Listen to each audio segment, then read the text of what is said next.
Hey, what is going on? Eric Bach here with Bach Performance, and today we're gonna go through one of my favorite lower body training programs within the Triple Threat Muscle Program, which you can find via the link below. Now, the Triple Threat, what does that mean? That means we're gonna get you strong, lean, and athletic all at the same time. A lot of people approach training for physique and training for performance is something completely different. And while there are some differences, if you structure a program the right way with the right volume and the right sequencing of exercises, you can actually make your exercises that much more impactful. So let's jump right into the program and make sure you stay until the end, because I'm gonna break down how you can manipulate these variables and make sure that this training program is ideal for you no matter what your goal is specifically. Ready? Let's go.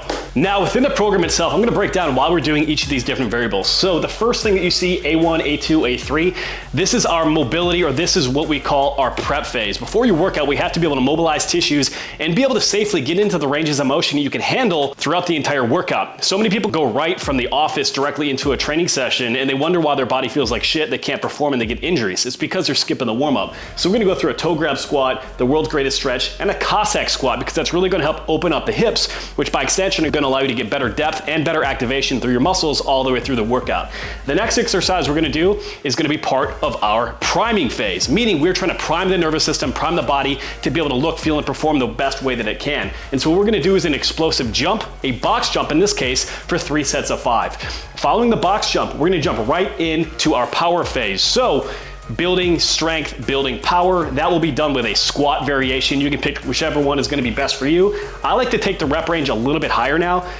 I'm 35, plenty of training under my belt. I don't need to be doing a 1 rep max in order to test or build any strength. So we're gonna work up to 2 heavy work sets of 6 to 8. Following this, we're gonna do a split squat. So some single leg work, which is gonna help train around muscular imbalances. And frankly, with a 10-8-6-15 is gonna allow us to tap into some of the muscle building rep ranges, 10-8-6, and then with a drop set of 15 to absolutely scorch my legs and then yours if you're following along. Second exercise in what we call our hypertrophy block right here, we're gonna have a 1.5 rep goblet squat. The 1.5 rep style is gonna put a ton of metabolic stress, AKA the pump, directly in your legs to really help you maximize the muscle building impact of that particular training. We'll keep the rest periods here 60 to 90 seconds max. And then finally, I'm gonna hit a leg curl and a leg extension. I've got the Titan plate loaded leg extension in the garage gym right here. If you do not have access to a leg curl or leg extension machine, a couple things that you can do any form of leg curl, whether it's a gliding leg curl, stability ball leg curl, or even you can move on to something like a single leg hip thrust. For a leg extension, that one's a little bit tougher for you to be able to model or to modify, but if you do have access to bands, you can do things like a band resisted reverse Nordic. All right, are you ready? Let's get it. So kicking things off with a toe grab squat, I like to do this exercise to loosen up my hips and groin. So getting into my squat stance, heels stay flat, drop down as far as possible, push the elbows out against the inside of your thighs, and back up for 8 reps.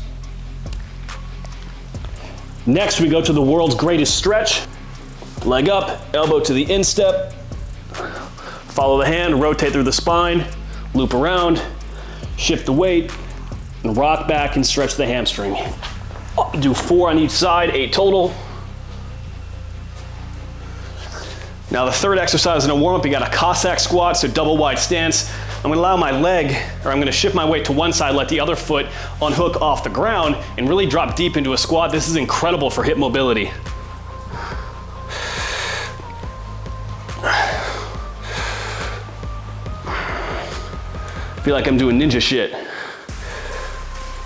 All right, next up, we're gonna hit a box jump. The reason we hit a box jump is to fire up the central nervous system in what we call our priming phase. What we do here is we actually improve what's called intermuscular and intramuscular coordination. This is gonna help you get more explosive and recruit more muscle fibers, making the subsequent training that you do with everything else more effective. Think about it this way. If you can recruit, say 80% of the muscle fibers in your quads versus 60, how many muscle fibers you think you're gonna be able to potentially fatigue with the hypertrophy work that comes later on? Probably a greater percentage, right? So in this case, using some strength work, and in this case specifically explosive work, can be a great way to activate more fast twitch muscle fibers and more muscle fibers in total, meaning the subsequent training that you do for the rest of your workout can be more effective because we can create a bigger overall training response. Therefore, if you want to be able to become the total package, get stronger, leaner, more athletic all at the same time, we want to make sure that we are incorporating some level of explosive training and heavy training, even if, again, hypertrophy might be a primary focus and we don't want those other variables to fall behind. So 3 sets of 5, we keep it simple here. No need to try to land soft on a box jump because the height of the box itself actually diminishes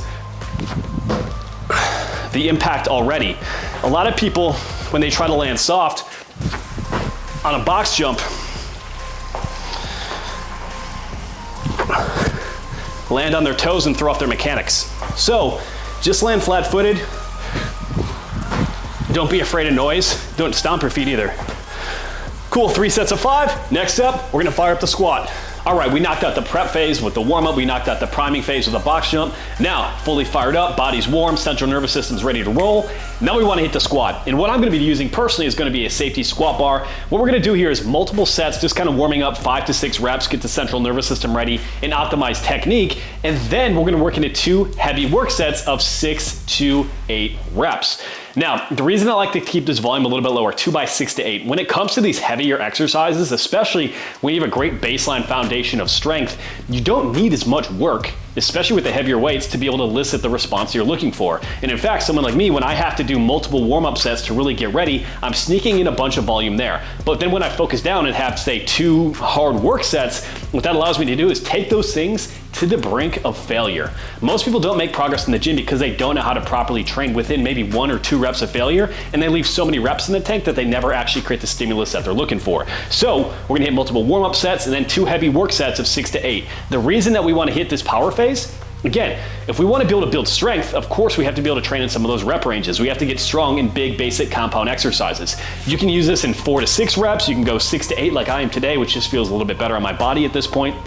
But the primary emphasis is getting stronger. When we get stronger, we can recruit more muscle fibers. When we can recruit more muscle fibers, we can fatigue more muscle fibers subsequently. So we're building work capacity, making your muscle building efforts even more impactful. Ready? Let's go.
All right, guys, so there you have it. That is the workout. Now, I want to break this down a little bit more for you so you can take these same principles and apply them directly to your training.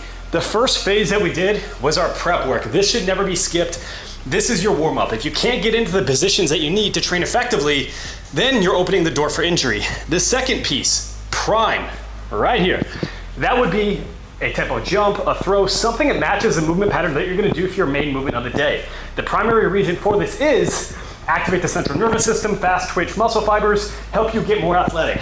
Number 3, power. The example here was the safety bar squat. This is where we're building and reinforcing strength. And then the fourth part, pump. This would be the split squat. This would be me dying on a 1.5 rep goblet squat. So when you put all these variables together, we're getting healthy, we're activating your CNS, improving performance, we're building strength, also building muscle, and then pump, maximizing that muscle building capability from the training session itself. Now here's a beautiful thing about this triple threat method. You can adjust these variables based on what your goals are specifically. Right now, I'm a little bit more focused on building lean muscle, meaning I have more volume that's being allocated towards the pump phase at the end of the workout with isolation work, with high rep stuff, drop sets, all of that fun stuff. But as I go into the next quarter, I'm likely gonna focus on strength more. So what am I gonna do? I'm gonna increase the volume in that power phase. So I'll be hitting more work sets directly to my heavy compound exercises.